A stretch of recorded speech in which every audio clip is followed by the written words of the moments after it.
శ్రీమాత్రే నమః. సావిత్రి మహాకావ్యంలో ఒక 'ద బుక్ ఆఫ్ డబుల్ ట్వైలైట్'లో 4th canto 'the dream twilight of the earthly real' అన్న క్యాంటోలో ఉన్నాము ప్రస్తుతము. అయితే పరమసత్యం గురించి మృత్యువుతో చెప్తూ ఉంది సావిత్రి. ఎవల్యూషన్‌లో చైతన్య జీవి అయిన మనిషి అంతరాత్మ ఎలా వికసించుకుంటుంది అన్న దాని గురించి, మన మానసిక చైతన్య స్థాయిల గురించి, ముఖ్యంగా సాధారణ మనసుకు పైన మన మేధ ఎలా ఆలోచిస్తుంది, ఆ తర్వాతి దశలైన higher mind, illumine mind, intuitive mind, overmind స్థితులలో మనిషి పరమసత్యానికి ఎంతవరకు చేరుకుంటాడు, ఇవన్నీ కూడా ఈ మైండ్స్ అన్నీ, ఈ చైతన్య స్థాయిలన్నీ మనకు శ్రీ అరవిందులు చక్కగా వివరించారు. అయితే ఈ ఓవర్ మైండ్ సామ్రాజ్యం వరకు మనము లాస్ట్ సెషన్లో చూసాం. ఇది ఓవర్ మైండ్ సామ్రాజ్యము, ఆ ఓవర్ మైండ్ రెల్మ్ అన్నది అధిమనసు, అధిమానసిక చైతన్య స్థాయి. ఇది దేవతలు నివసించే సామ్రాజ్యం. ఆ దశలో విశ్వైక దృష్టి అంటే కాస్మిక్ విజన్ ఉంటుంది. కానీ ఇది మరి విశ్వైక దృష్టి ఉంది కాబట్టి ఇది చివరి దశ, దేవతల దశ కాబట్టి, దేవతల స్థితి కాబట్టి ఇది చివరి దశ అంటే ఇది చివరి దశ కాదు. ఇది ఎటర్నిటీకి, శాశ్వతత్వానికి సరిహద్దుగా అక్కడి నుంచి సూపర్ మైండ్కు విస్తరించుకుంటుంది. ఈ సూపర్ మైండ్ నుంచే, ఈ అతి మనసు నుంచే సమస్తము ఆవిర్భవించేది. ఇదే పరమసత్యం యొక్క గృహం, ఈ సూపర్ మైండ్. అక్కడ మనం అన్వేషిస్తున్న పర్ఫెక్షన్, పరిపూర్ణత ఉంది. అది భవిష్యత్తులో అభివ్యక్తమై తీరుతుంది. దాని గురించి సావిత్రి ఇప్పుడు ఆ పరిపూర్ణత అన్నది ఎలా ఉంది, ఈ పరమసత్యం ఉన్న చోట ఎలా ఉంటుంది అన్న దాని గురించి మనకు ఇప్పుడు చెప్పబోతుంది సావిత్రి. మనం పేజ్ నెంబర్ 661లో ఉన్నాం. The line that parts and joins the hemispheres closes in on the labor of the gods, fencing eternity from the toil of time in her glorious kingdom of eternal light. All ruler, ruled by none, the truth supreme, omnipotent, omniscient, and alone, in a golden country keeps her measureless house. In its corridor she hears the tread that comes out of the unmanifest, never to return, till the unknown is known and seen by men. Above the stretch and blaze of a cosmic sight, above the silence of the wordless thought, formless creator of immortal forms, nameless, investitured with the name divine, transcending time's hours, transcending timelessness, the mighty mother sits in lucent calm and holds the eternal child upon her knees, attending the day when he shall speak to fate. ఈ రెండింటిని అంటే over మైండ్ని, super మైండ్ను విడదీస్తూ, అధి మనసును, అతి మనసును ఈ రెండింటిని విడదీస్తూ, ఆ రెండింటిని కలుపుతూ ఒక వరుస ఉంటుంది. ఇది మనకు ఈశావాస్యోపనిషత్తులో చెప్పిన హిరణ్మయేణ పాత్రేన సత్యస్యాపి హితం ముఖం అంటే పరమసత్యం యొక్క పాత్రను ఒక బంగారు మూత కప్పి ఉంచింది అని. ఈ బంగారు మూత తొలగించితే అప్పుడు పరమసత్యం అన్నది బయటికి వస్తుంది. అయితే ఇది దేవశక్తులు, దేవతలు పడుతున్న శ్రమను ముగిస్తూ, అంటే ఇంకా దేవుళ్ళు శ్రమించడం అంటూ అక్కడ ఉండదు. ఆ దశలో, సూపర్ మైండ్ దశలో దేవతల శ్రమ అన్నది, లేబర్ అన్నది ఉండదు. దానికి ముగింపు వస్తుంది. అంటే దేవుళ్ళ సిద్ధాంతాలు ఇవి అన్నీ ముగిసి, దేవుళ్ళు కూడా రకరకాలైన సిద్ధాంతాలతో ఉంటారు. అవి అన్నీ ముగిసి ఏకతకు చేరే దశ అది. కాలం పడుతున్న శ్రమ నుంచి, శాశ్వతత్వాన్ని విడదీసే కంచె. కాలం పడుతున్న శ్రమ కానీ, దేవుళ్ళు పడుతున్న శ్రమ కానీ ఇవేవి లేకుండా వాటి నుంచి విడదీసి, ఆ శాశ్వతత్వాన్ని విడదీసి ఉండే కంచె అది. సర్వోన్నత సత్యం, అతిమానస మహాశక్తి, దివ్యమాత అక్కడ ఉంది. శాశ్వత శాంతి యొక్క, శాశ్వత కాంతి యొక్క వైభవోపేత సామ్రాజ్యంలో సర్వాన్ని పాలిస్తూ, దేనితో పాలించకుండా, అంటే ఆమె అన్నింటినీ పాలిస్తుంది, దేనితో కూడా ఆమె పాలించబడదు. సర్వశక్తిమంతంగా, ఒమినిపొటెంట్, సర్వజ్ఞతగా, ఆమినిసెంట్గా, ఏకైకంగా ఉంటుంది ఆమె. ఒక సువర్ణ సామ్రాజ్యంలో కొలవశక్యం గాని పరిమాణానికి అందని తన గృహాన్ని ఏర్పాటు చేసుకుంది. అంటే ఈమె దివ్యమాత కూడా, ఈ మహాశక్తి అనభివ్యక్తం నుంచే, అన్మానిఫెస్ట్ నుంచి శక్తిని తీసుకొని అభివ్యక్తంలోకి అంటే మనలోకి పంపిస్తుంది. ఎందుకంటే ఏదో ఒక రోజున మానవ జాతి ఆ అనభివ్యక్తం, అన్మానిఫెస్ట్ వరకు చేరుకోవాలని.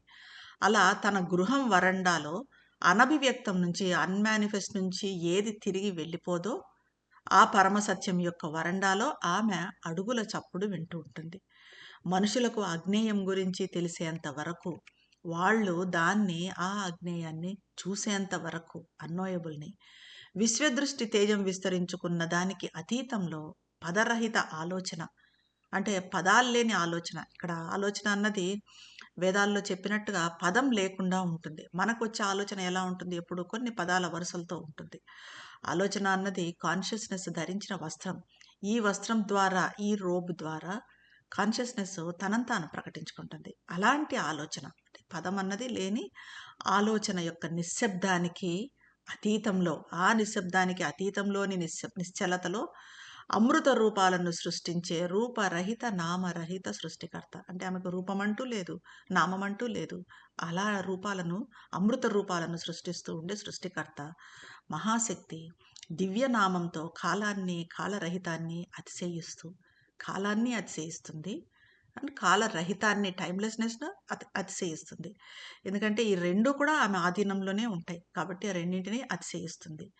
మహీయ దివ్యమాత ప్రకాశమాన ప్రశాంతతలో శాశ్వత దివ్య శిశువును, ఈ మహీయ దివ్యమాత శాశ్వత శిశువును తన ఒడిలో కూర్చోపెట్టుకొని ఉంటుంది. ఇక్కడ మరి దివ్యమాత ఒడిలో కూర్చునే శాశ్వత శిశువు ఎవరు అంటే మన జీవాత్మ. అంటే మన జీవాత్మ శాశ్వత శిశువుగా ఎప్పటికీ అమ్మ ఒడిలోనే ఉంటుంది. దివ్యమాత, దివ్యశక్తి, ఆ మహాశక్తి ఒడిలోనే ఉంటుంది. అంటే మనం ఎంత సెక్యూర్‌గా ఉన్నాం చూడండి. ఇంక దేని గురించైనా మనము వర్రీ కావాల్సిన అవసరం లేదు.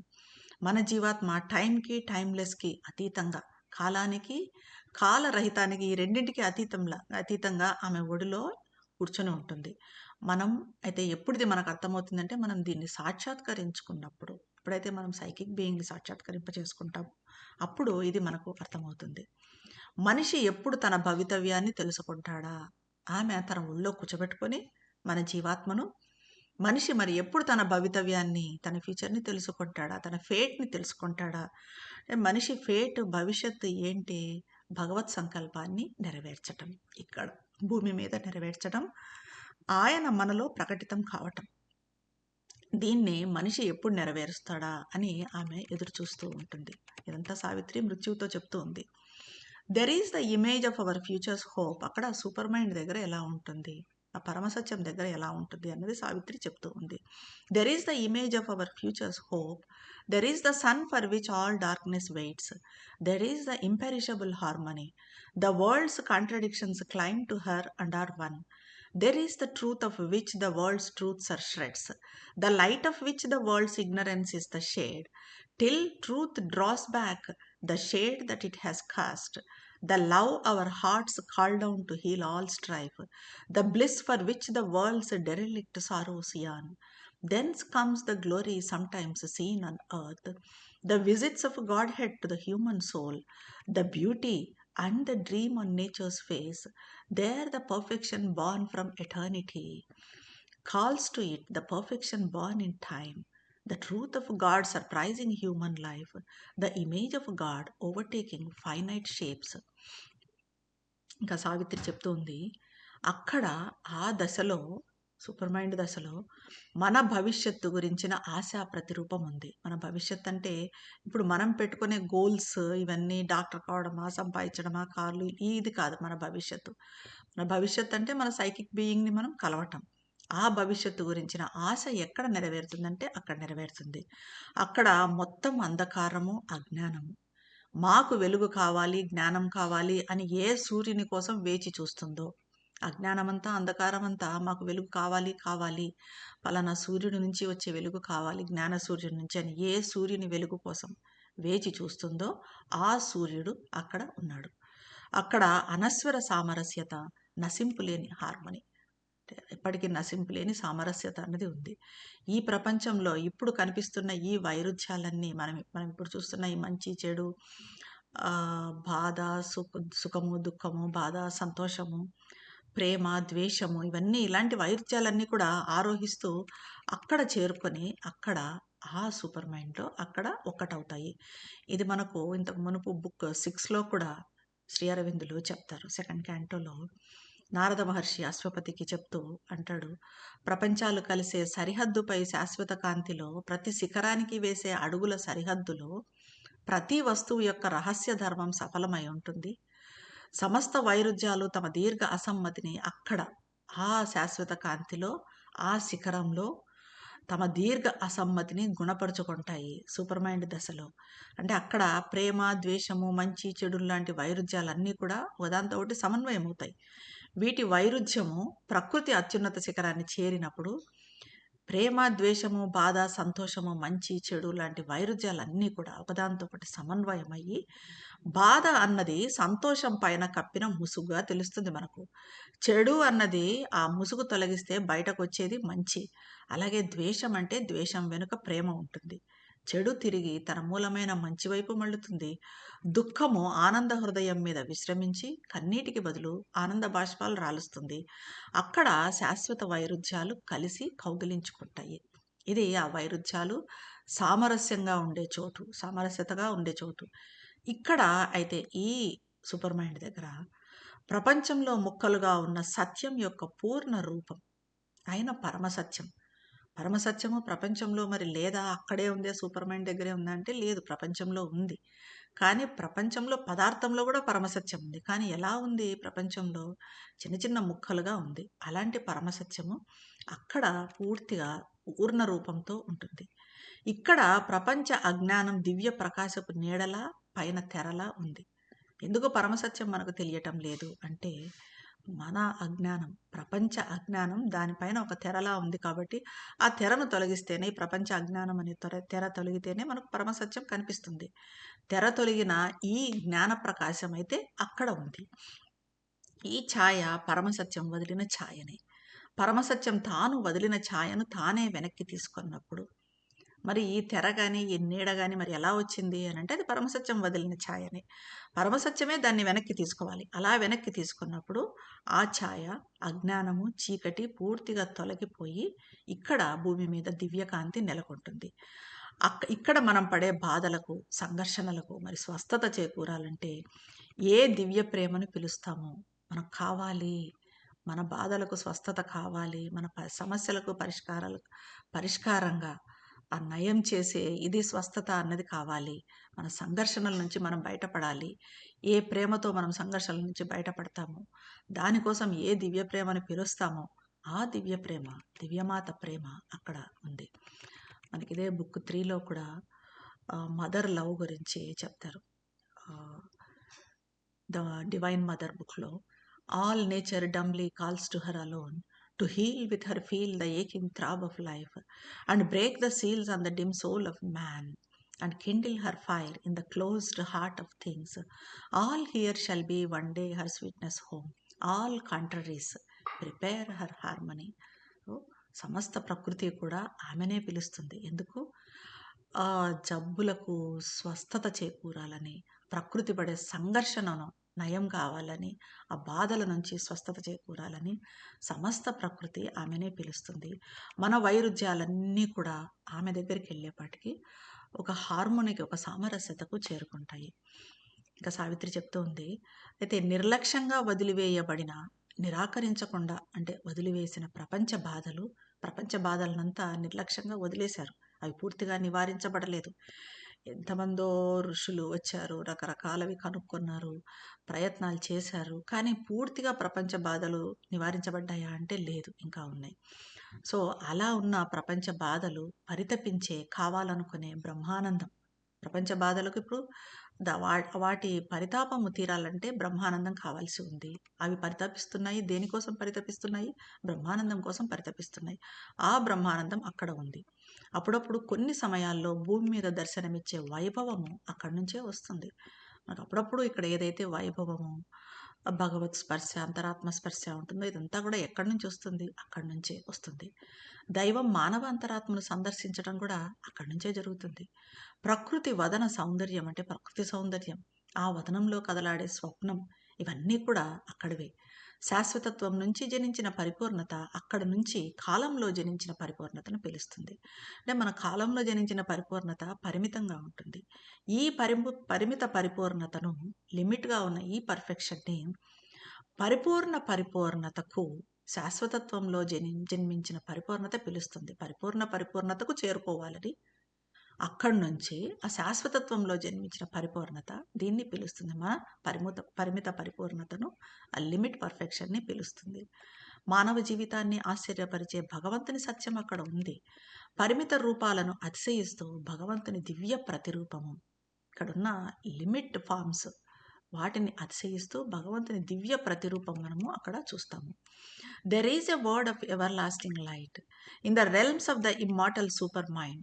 Truth who hides here her head in mystery, her hidden deemed by reason impossible, in the stark structure of a material form, unenigmaed lives, unmasked her face, and there is nature and the common law of things. There in a body made of spirit stuff, the hearthstone of the ever-living fire, action translates the movements of the soul. Thought steps infallible and absolute, and life is a continual worship's rite, a sacrifice of rapture to the one. A cosmic vision, a spiritual sense, feels all the infinite lodged in finite form, and seen through a quivering ecstasy of light, discovers the bright face of the bodiless. In the truth of a moment, in the moment's soul, can sip the honey wine of eternity. ఎప్పటికీ ప్రకాశించే నిత్య కాంతి ప్రపంచం అక్కడ ఉంది. ఎప్పటికీ ప్రకాశిస్తూ ఉంటుంది కాంతి. అలాంటి ప్రపంచం అక్కడ ఉంది. ఇక్కడ హేతువుతో పరిష్కరించడానికి అసాధ్యం అన్నట్టుగా జడ పదార్థ రూపంలో ఉన్న పరమసత్యం, అంటే పరమసత్యం జడ పదార్థంలో కూడా పరమసత్యం ఉంది. హేతువుతో దాన్ని పరిష్కరించలేము. పదార్థంలో పరమసత్యం ఉండటం ఏంటి అని, పదార్థంలో ఆత్మ ఉండటం ఏంటి అని ఆ హేతువుతో మనం పరిష్కరించలేము. అలాంటి పరమసత్యము ఇక్కడ మార్మికతలో తలదాచుకొని ఉన్న పరమసత్యము, పూర్తిగా ఇక్కడ భూమి మీద మార్మికతలో తలదాచుకొని ఉన్న పరమసత్యము అక్కడ ఆ సూపర్ మైండ్లో, అమృత అతి మనసు సామ్రాజ్యంలో అక్కడ ఉంటుంది. ముసుగు తొలగించి తన వదనాన్ని, అక్కడ ఆ సామ్రాజ్యంలో, అమృత సామ్రాజ్యంలో ముసుగు తొలగించి తన వదనాన్ని చూపిస్తుంది. అక్కడ దివ్య ప్రకృతి, విషయాల సామాన్య ధర్మం ఉంది. దివ్య ప్రకృతి ఉంది, విషయాల సామాన్య ధర్మం ఉంది. ఆత్మ పదార్థంతో తయారు చేయబడిన దేహం, దేహం అంటే మనం ఇప్పుడు పదార్థముతో ఉన్నది కాకుండా అక్కడ ఆత్మతో చేయబడిన దేహం, ఆత్మ పదార్థంతో చేయబడిన దేహం, సత్త, మన నిజమైన పదార్థం అదే సత్. ఎప్పుడూ ప్రజ్వరిల్లుతూ ఉండే అగ్నితో హోమగుండంలాగా అక్కడ ఉంటుంది. చర్య అక్కడ మనం చేసే చర్య ఎలా ఉంటుంది అంటే అంతరాత్మ చలనాలను అనుకరిస్తుంది. అంతరాత్మను బట్టి మన చర్య ఉంటుంది. ఇప్పుడు మన చర్య, మన మనసు ఏది ఆలోచిస్తుంది, మన ప్రాణము ఏ రకంగా ఉంటుంది, మన హృదయం ఏ భావావేశానికి లోనవుతుంది, మన శరీరం ఏ రకంగా చెల్లిస్తుంది, దాన్ని బట్టి మన చర్యలు ఉంటాయి. కానీ అక్కడ కేవలం అంతరాత్మ మాత్రమే మన చలనాలను నడిపిస్తుంది. ఆలోచన తప్పు లేకుండా సమగ్రంగా ఉంది. అక్కడ చేసే ఆలోచన అసలు తప్పు అన్నది లేకుండా సమగ్రంగా అబ్సల్యూట్గా ఉంటుంది. ఇప్పుడు ఆలోచన మన మానసిక స్థాయి ఆరోహణకు ఒక సాధనం. కంటే శ్రీ అరవిందులు కూడా సావిత్రిని రాశారు, అలాగే రాశారు. సావిత్రిని ఒక మానసిక స్థాయి ఆరోహణకు సాధనంగా రాశారు. మనం చదువుతున్నప్పుడు కూడా అలాగే మనకు ఒక్కొక్కసారి ఒక్కొక్క మైండ్లో అలా కొంచెం సేపు ఉండి మళ్ళీ కిందికి దిగి రావటము అన్నది జరుగుతుంది. అయితే శ్రీ అరవిందులు మరి సావిత్రిని అన్నిసార్లు ఎందుకు తిరగరాశారు? అంతా పైనుంచి వచ్చింది కదా అంటారు. ఎందుకంటే శ్రీ అరవిందులకు సావిత్రి రాస్తున్నప్పుడు ఆయన ఆలోచించి ఏదో ఊహించి రాసింది కాదు. ఆ పైనుంచి వస్తున్న దాన్ని టకటక ఆయన చేతి వేళ్ళు ఆయనకు తెలియకుండానే టైప్ రైటర్ మీద కదిలిపోయేవి. అలా ఆయన సావిత్రిని రాశారు. మరి అలా పైనుంచి వచ్చిన దాన్ని మళ్ళీ మళ్ళీ తిరగరాశారు. ఇది మనందరికీ తెలిసిందే సావిత్రిని. మరి పైనుంచి వచ్చిన దానికి ఆయన మళ్ళీ మళ్ళీ తిరిగి రాయాల్సిన అవసరం ఏముంది? ఎందుకు తిరగరాశారు? అంతా పైనుంచే వచ్చింది కదా అంటే ఈ కరెక్షన్స్ కూడా, ఆయన చేసిన కరెక్షన్స్ కూడా అక్కడి నుంచే వచ్చాయి. ఆయన సావిత్రిని అత్యున్నత చైతన్య స్థాయిలకు ఆరోహించటానికి ఒక సాధనంగా తీసుకున్నారు. సావిత్రి ద్వారా పదార్థాన్ని, మన నాడీ వ్యవస్థను అకామిడేట్ చేస్తూ దానికి కావలసిన వాతావరణాన్ని కల్పిస్తూ వచ్చారు. ఇప్పుడు అత్యున్నత రెల్మ్స్కి, ఆత్మస్థాయికి పదార్థాన్ని చేర్చడము, ఆ పదార్థాన్ని ట్యూన్ చేయడము అన్నది అది చాలా కష్టం.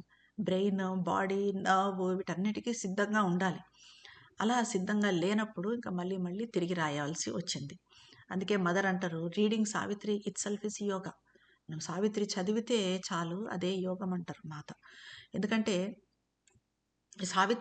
సావిత్రినే మన చైతన్య స్థాయిలను పెంచడానికి ఉపయోగపడుతుంది. మనం ఆరోహించటానికి చైతన్య స్థాయిలను ఒకటొక్కటి, ఇప్పుడు higher mind, mind mind, intuitive mind అని ఏవైతే చెప్పుకున్నామో వాటన్నింటినీ ఒకటొక్కటిగా ఆరోహించటానికి సాధనం అంటే సావిత్రినే అలాగే రాశారు శ్రీ అరవిందులు.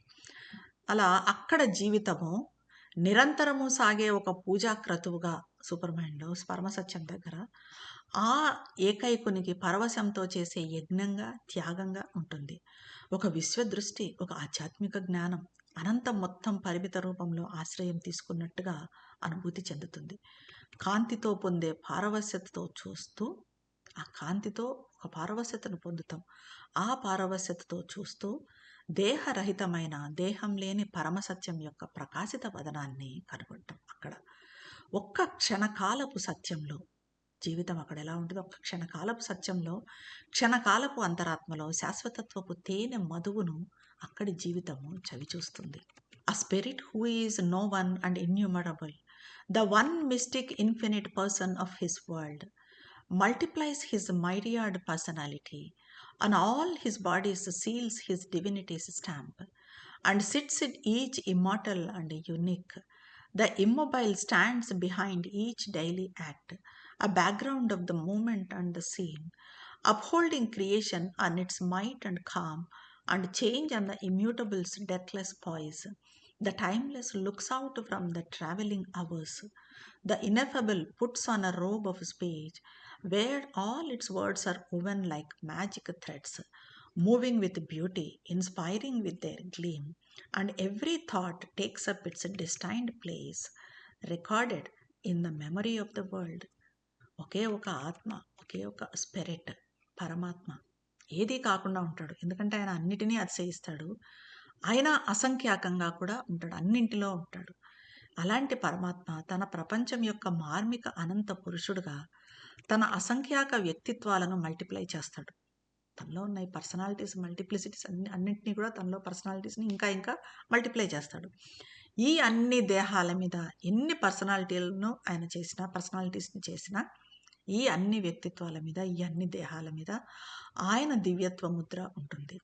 అన్నింటిలో అమృతంగా, దేనికి దానిలో ప్రత్యేకంగా అసీనుడై ఉంటాడు. అన్నింటిలో ఇమ్మార్టల్గా ఉంటాడు, దాంట్లో యునీక్గా ఉంటాడు. ప్రతి దాంట్లో నిశ్చలుడై ప్రతి దినచర్య వెనుక ఉంటూ ఆ చలనానికి, దృశ్యానికి నేపథ్యంగా ఉంటాడు. సృష్టిని ఆ నిశ్చలత యొక్క బలం మీద, ఆ నిశ్చలత యొక్క బలం మీద, సృష్టిని నిశ్శబ్దం మీద ఉంచుకొని మార్పును నిశ్చల మరణరహిత స్థితిలో నిలుపుకుంటాడు. అంటే అలా ఆ నిశ్చలత యొక్క బలం మీద, నిశ్శబ్దం మీద సృష్టిని అప్హోల్డ్ చేస్తూ మార్పును కూడా మరణరహిత, ఎందుకంటే సృష్టిలో జరిగే మార్పును మరణరహిత స్థితిలో నిలుపుకుంటాడు. ఇప్పుడు ఎలా అయితే దీనికి ఉదాహరణ మనకు పరమశివుని హృదయం మీద కాళీమాత నృత్యం చేసుకుంటున్నట్టుగా చూస్తాం మనం ఆ దృశ్యాన్ని. పరమశివుడు ఎలా ఉంటాడో, ఒక శివంలాగా నిశ్చలంగా పడుకొని ఉంటాడు ప్రశాంతంగా. కానీ ఆ పైన మార్పు కాళికామాత నృత్యం చేస్తూ ఉంటుంది, దాన్నంతా కూడా భరిస్తూ ఉంటాడు. ఆ రకంగా ఇక్కడ మార్పును కూడా భరిస్తూ ఉంటాడు. కాలరహితుడుగా ఉంటూ ప్రయాణం చేసే కాలం గుండా చూస్తాడు. కాలరహితుడు అయినా కూడా, కాలం లేకున్నా కూడా కాలం గుండా చూస్తాడు. అనిర్వచనీయమైనది, నిర్వచించ పదాలు లేనిది వాక్కును వస్త్రంగా ధరిస్తుంది. అంటే ఏదో అనిర్వచనీయమైనది, మనం నిర్వచించడానికి పదాలు లేని దాని నుంచి వాక్కు, పదం వెలువడుతుంది. ఈ భాషలో, ఈ పదాలతో ఉన్న భాషలో అన్ని పదాలు మాంత్రిక దారాల్లా అల్లబడి అందంగా ముందుకు సాగుతాయి. చకచక ముందుకెళ్ళిపోతాయి. అవి తమ మెరుపులతో స్ఫూర్తినిస్తాయి. ప్రతి ఆలోచన తన గమ్యస్థానాన్ని చేరుకుంటుంది. ప్రతి ఆలోచన ప్రపంచ స్మృతిలో నమోదై ఉంటుంది. ఇవన్నీ కూడా మాంత్రిక దారాల్లా అల్లబడి అందంగా ముందుకు సాగేవి. అనిర్వచనీయంగా నిర్వచించ పదాలు లేనిది, అలాగా మాంత్రిక పదాలతో వెళ్ళేది. ఇవన్నీ ఉండబట్టి మనకు ఋషులు, వేదాలు, ఉపనిషత్తులు, శ్రీకృష్ణ పరమాత్మ భగవద్గీత కానీ, శ్రీ అరవిందుల సావిత్రి కానీ ఈ విధంగానే వచ్చాయి. అలాంటి పదాల నుంచే, అలాగే నిర్వచించ పదాలు లేని దాని కాకుండా మాంత్రిక దారాల్లా అల్లబడి మనకు లభించాయి. ఇవన్నీ కూడా మన మెరుపులతో స్ఫూర్తినిచ్చేవే ఒక వేదాలు కానీ, ఉపనిషత్తులు కానీ, భగవద్గీత కానీ, శ్రీ అరవిందుల సావిత్రి కానీ ఇవన్నీ కూడా మనకు స్ఫూర్తినిచ్చేవి. The truth supreme, vast and impersonal, fits faultlessly the hour and circumstance. It's a substance of pure gold ever the same, but shaped into vessels for the spirit's use. Its gold becomes the wine jar and the vase. All there is a supreme epiphany. The all wonderful makes a marvel of each event. The all beautiful is a miracle in each shape. The all blissful smites with rapture the heart's throbs. A pure celestial joy is the use of sense. Each being there is a member of the self, a portion of the million thoughted all, a claimant to the timeless unity. The many's sweetness, the joy of difference, edged with the intimacy of the one. విశాలము నిర్వ్యక్తికము అయిన సర్వోన్నత సత్యము ఎలాంటి కాలంలో అయినా ఎంతో విశాలమైంది, నిర్వ్యక్తికం, impersonal. అలాంటి సర్వోన్నత సత్యం, పరమసత్యము ఎలాంటి కాలంలో అయినా, ఏ కాలంలో అయినా, ఎలాంటి పరిస్థితుల్లో అయినా దోషరహితంగా, ఎలాంటి తప్పు లేకుండా ఇమిడిపోతుంది. కానీ పదార్థము ఒక స్వచ్ఛమైన బంగారంగా ఎప్పటికీ అదేగా ఉంటుంది. దాని పదార్థం ఎలా ఉంటుంది? ఇక్కడి పదార్థంలాగా ఉండదు, ఎప్పటికీ ఒకే రకంగా ఉంటుంది. కానీ ఆత్మ ప్రయోజనం కోసం ఏ రూపంలోకి కావాలంటే ఆ రూపంలోకి మధుకలశంగా కాగలదు. ఆత్మ ఎలా అంటే ఏ రూపం కావాలంటే ఆ రూపం తీసుకోగలదు. అంటే పూల సజ్జలాగా కాగలదు, మధుకలశంగా కూడా కాగలదు. ఇక్కడ ఉన్నదంతా, ఈ సూపర్ మైండ్ దగ్గర, ఈ పరమసత్యం దగ్గర ఉన్నదంతా ఒక సర్వోన్నత అభివ్యక్తి, సర్వ అద్భుతాలు చేసేవాడు.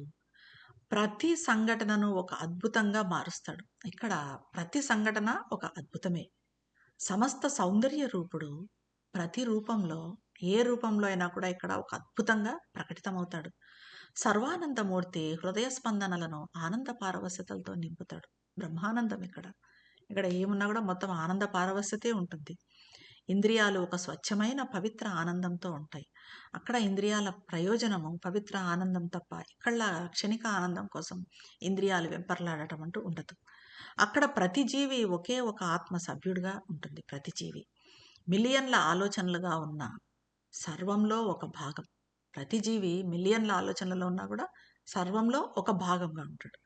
కాలరహిత ఏకతకు హక్కుదారు ప్రతి జీవి అర్హత కలిగి ఉంటాడు. కాలరహిత ఏకతకు హక్కు కలిగి ఉంటాడు, క్లైమెంట్గా ఉంటాడు. బాహుళ్యతలోని మాధుర్యత, విభిన్నతలోని ఆనందం రెండు ఏకైకునితో అనుబంధాన్ని కలిగి ఉంటాయి. బాహుళ్యత ఉంటుంది, అక్కడ విభిన్నత ఉంటుంది. ఈ రెండు కూడా ఏకైకునితో ఇంటిమసీలో, ఆ ఓన్లీ వన్తో ఇంటిమసీతో ఉంటాయి. సావిత్రి చెప్తూ ఉంది, but who can show to the truth's glorious face. ఇది పరమసత్యం అంటే దీన్ని ఎవరు నీకు చూపిస్తారు? But who can show to the truth's glorious face. Our human words can only shadow her. To thought she is an unthinkable rapture of light. To speech a marvel inexpressible. O death, if thou couldst touch the truth supreme, thou wouldst grow suddenly wise and cease to be. If our souls could see and love and clasp God's truth, its infinite radiance would seize our hearts. Our being in God's image be remade, and earthly life become the life divine. ఓ మృత్యు, నీకు ఆ పరమసత్యపు వైభవ వదనాన్ని ఎవరు చూపించగలరు? ఇది పరమసత్యం అంటే ఇలా ఉంటుంది. అయితే కానీ ఆ పరమసత్య వైభవాన్ని నీకెవరు చూపిస్తారు? మా మానవ పదాలు, ఆ మధ్య పదాలు ఆ పరమసత్యం యొక్క ఛాయను మాత్రమే చూపగలవు. మానవ పదాలు దానికి సరిపోవు. ఆ ఆలోచనకు, ఆమె అచింత్య ప్రకాశ ఆనంద పారవస్యత, ఆ పరమసత్యం యొక్క ఆనంద పారవస్యత భాషకు అనిర్వచనీయమైన ప్రకటించ వీలుగాని ఒక అద్భుతం. భాషకు అందదు అది, దాన్ని నిర్వచించలేం. అలాంటి ఒక అద్భుతం, అలాంటి దాన్ని మా మానవ భాషతో మేము ఏం చెప్పగలం? ఒకవేళ మృత్యు నువ్వు సర్వోన్నత పరమసత్యాన్ని స్పర్శించగలిగితే, ఒకవేళ నువ్వు కానీ ఆ పరమసత్యాన్ని స్పర్శించావంటే హఠాత్తుగా జ్ఞానంతో వృద్ధి చెందుతావు.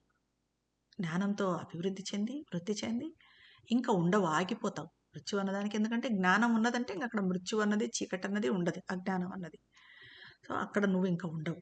ఒకవేళ మా అంతరాత్మలో భగవంతుని పరమసత్యాన్ని చూడగలిగితే, మా అంతరాత్మలు ఈ రకంగా భగవంతుని పరమసత్యాన్ని చూడగలిగితే, ప్రేమించగలిగితే, ఆలింగనం చేసుకోగలిగితే దాని అనంత తేజం మా హృదయాలను వశం చేసుకుంటుంది. సో మేము మా అంతరాత్మలో భగవంతుని పరమ సత్యాన్ని చూడగలగాలి, ప్రేమించగలగాలి, ఆలింగనం చేసుకోవాలి. ఒకవేళ అదే జరిగిందంటే దాని తేజం మా హృదయాలను వశం చేసుకుంటుంది. మా అస్తిత్వం భగవంతుని ప్రతిరూపంగా తయారవుతుంది. భూజీవితం దివ్య జీవితం అవుతుంది. అప్పుడు నువ్వెక్కడ ఉంటావు, నువ్వు ఆగిపోయి ఉంటావు, భూజీవితమే దివ్య జీవితం అవుతుంది అని చెప్తూ ఉంది సావిత్రి. అయితే దీనికి మరి మృత్యువు ఏమంటాడు, ముందు ముందు ఎలాంటి రూపాంతరం చోటు చేసుకుంటుంది అన్నదాన్ని నెక్స్ట్ సెషన్లో చెప్తాం. ధన్యవాదాలు.